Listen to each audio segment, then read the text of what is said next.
combat bi diggante CFA Baboucar El Hadj Ndiaye Kolda Dakar CFA Baboucar El Hadj Ndiaye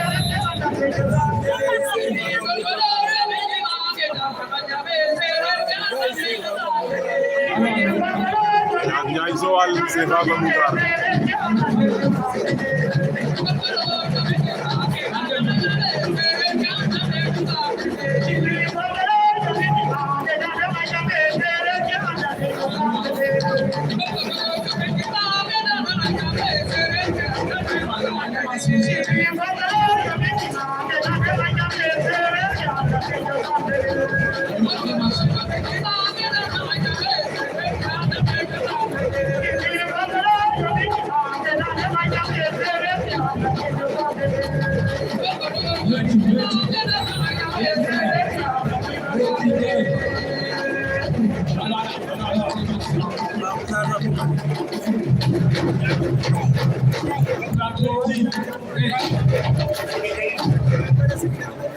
aja CFA Baboucar El Hadj Ndiaye Joal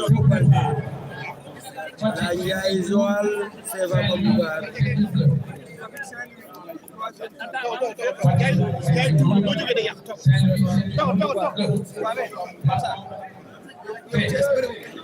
bëreegul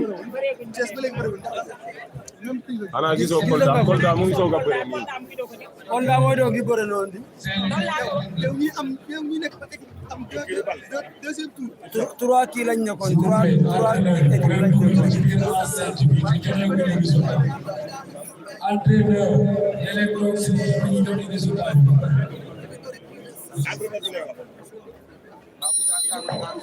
plateau A aja Ndamal Darou Jacob Balde Baboucar Ndamal Darou Balde takk na ko Baboucar dem na erreur de Jacob Balde Baboucar mooy tul Jacob daa mën a jël tànk mooy tul Jacob Babou mooy tul say tànk yi ak Jacob Balde Baboucar attention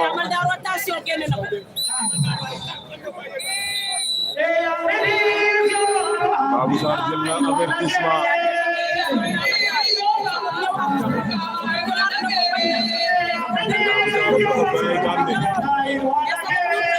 Jacob Balde Baboucar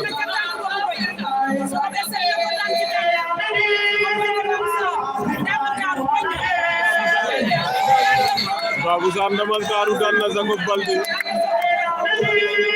Baboucar Ndamal Darou daan na Jacob Balde wala Jacob Balde moo daan Baboucar loolu la am di wax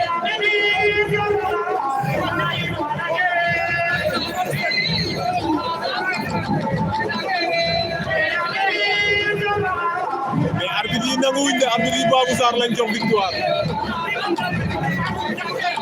arbitre yi Baboucar lañ jox victoire arbitre central bi Jacob la jox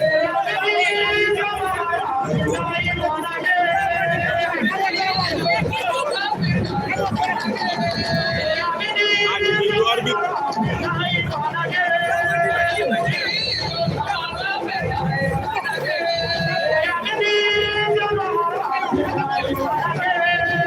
en tout cas polémique am na